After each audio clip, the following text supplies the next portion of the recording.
And we are in this 4 or 5-part series where we're talking about the crucifixion of Jesus. So they're going to go before this guy, Pilate. So the first accusation, he's perverting the nation, right? He's saying things that we don't like is really what it was. He's saying things against us, right?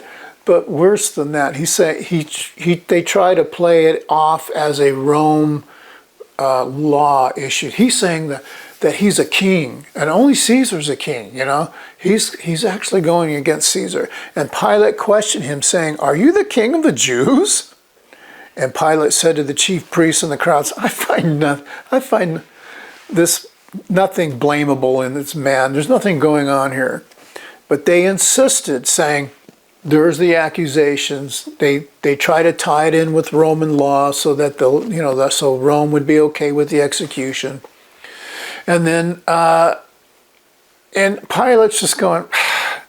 Pilate. Here's the thing. Pilate doesn't care about the Jewish law. He doesn't care about Jewish law, and he knows better than a man who says he's the king of the Jews. He's like, who's this guy? He's a nobody. So what if he says that?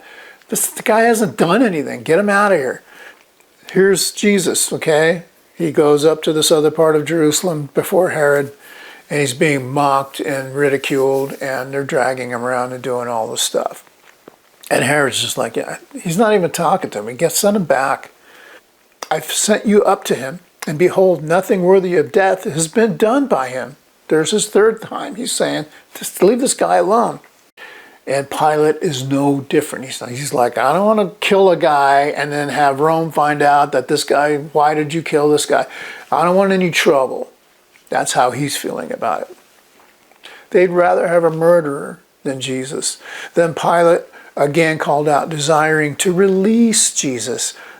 But they shouted, saying, crucify him. So obviously, and this happens all the time now, we're going to see that when you get into Acts, it really happens a lot. This is a mob now. This is just a mob. Crucify this guy. Crucify this guy. The leaders and elites were able to whip up people into this frenzy of looking for blood. They insisted, asking for him to be crucified. And their voices and that of the chief priests prevailed. It's not okay with God, but he is doing it because he loves his people.